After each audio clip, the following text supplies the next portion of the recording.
강의를 듣는 도중에 일체 필기하지 마십시오. 그냥 몇 분 동안만 듣고 있으면 됩니다. 여러분은 머릿속으로 구조를 그리거나 동화 조절만 하시면 됩니다. 집중해서 한번 듣고 다음에는 그냥 반복해서 몇 번 들으면 됩니다. 서양 교육사입니다. 고대 부분에 대해서 보겠는데요. 그리스와 로마 교육으로 나누어서 보면 되겠습니다. 먼저 그리스입니다. 그리스는 여러 도시 국가들로 형성되어 있는 그 중에서 스파르타와 아테네 교육에 대해서 보겠는데요. 스파르타는 소수가 다수를 지배하고 있던 상황이어서 이 소수는 바로 지배계급이었고 그 다음에 그 밑에 농노와 노예를 데리고 있었죠. 그렇기 때문에 이 스파르타의 교육 목적은 훌륭한 전사를 양성하고 통치자를 양성하는 것이 바로 목적이었습니다. 그렇기 때문에 국가가 교육을 통제를 하고 또 엄격한 훈련과 규율을 통해서 자유민을 양성하는 것이 목적이었죠. 아테네는 스파르타와는 달리 지리적으로 상당히 좋은 위치를 차지하고 있었고 문화 그리고 경제적으로도 상당히 크게 발전을 하고 있었습니다. 그렇기 때문에 신체와 정신의 조화를 이루는 것을 교육의 목적으로 삼았고요. 이 신체와 정신의 조화가 바로 전인 양성이죠. 자, 스파르타 같은 경우는 리크루스 법전이 있었고요. 그리고 아테네 같은 경우는 솔론 헌법이 있었습니다.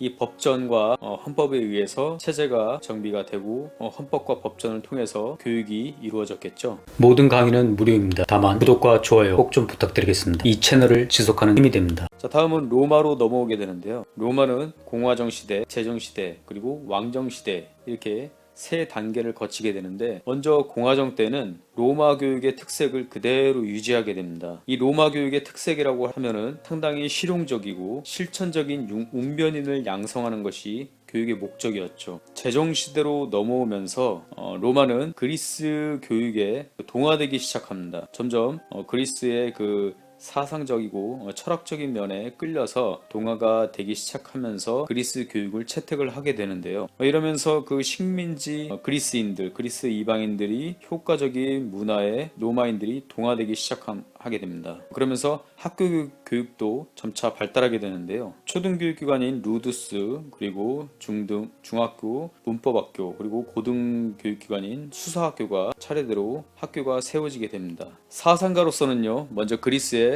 소피스트가 있었고 소크라테스가 있었고요. 그 다음에 플라톤, 아리스토텔레스 이렇게 사상가가 있었는데 소피스트는 수사학의 치중에서 보편적인 진리나 그리고 절대적인 가치는 무관심했습니다. 절대적인 가치나 보편적인 진리에 무관심하기 때문에 당연히 상대주의 가치관으로 판단 기준을 삼았겠죠. 이 상대주의 가치관은 개인중심주의를 부추기게 됩니다. 이 개인중심주의는 공동체 의식을 약화시키게 되죠. 그래서 소크라테스는 그래서는 안 된다. 우리는 보편적인 진리와 보편적인 가치를 추구해야 된다. 소크라테스는 교육의 목적이 단순히 입신양명이 아니라 영원 불변의 보편적인 진리를 가르쳐야 된다. 이렇게 보았습니다. 그래서 그 보편적인 진리를 찾기 위해서 소크라테스는 문답법을 활용했는데요. 이 문답법에는 두 가지 단계가 있습니다. 반문법과 삼파수 두 단계로 이루어지는데요. 이 반문법은 계속 대화를 통해서 무지의 자각을 이루게 되고 그 다음에 점차적으로 진리에 도달하도록 하는 삼파술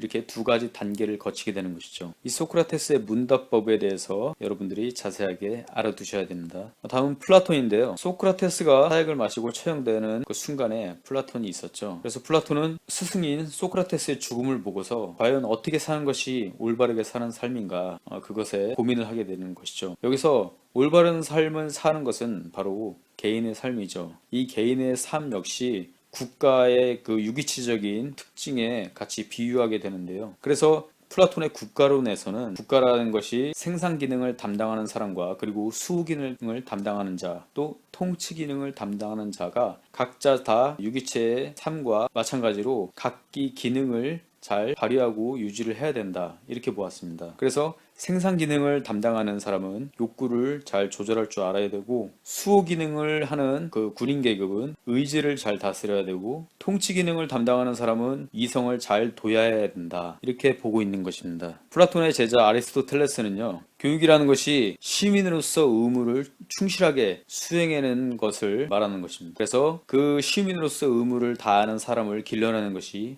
교육의 목적이었죠. 또 그것이 바로 개인의 행복을 추구하는 것입니다. 아리스토텔레스는 개인의 발달 단계를 구분을 했는데요. 신체적으로도 좋은 조건을 갖추어야 되고 또 인격 교육으로는 좋은 습관을 길러야 되고 이성의 훈련을 통해서 지력 교육을 해야 된다. 이렇게 보았습니다. 다음 로마 사상가로서는요. 카토와 키케로, 퀸틸리아누스가 있는데요. 카토는 제중시대 때 그리스 교육이 물밀듯이 들어오게 되면서 그거에 대한 위기의식을 느끼게 됩니다. 그래서 그 그리스 학문의 영향을 물리치기 위해서 아동교육에 대한 책을 저술하기도 했습니다. 다음 키케로는요. 키케로는 로마의 가장 훌륭한 웅변가로서 알려져 있죠. 키케로는 교육의 목적이 교양 있는 웅변가, 훌륭한 수사학자, 웅변가를 만드는 것이 교육의 목적으로 보았습니다. 그래서 이 지식 자체를 적절하게 표현하는 능력을 키우는 것이 가장 큰 교육의 목적이었죠. 퀸틸리아누스는요. 훌륭한 웅변가 양석이었는데 여기서 우리가 봐야 할 것이 조기 교육을 실시해야 된다고 주장한 점, 그리고 개인차를 고려해야 된다는 것, 또 하나 체벌을 해서는 안 된다라고 한 것, 이것이 퀸틸리아누스의 특징이라고 보시면 되겠습니다. 서양 교육사에서 고대 그리스와 로마 교육에 대해서 알아봤습니다. 저는 지금까지 여러분의 꿈과 함께 얻는 소유였습니다.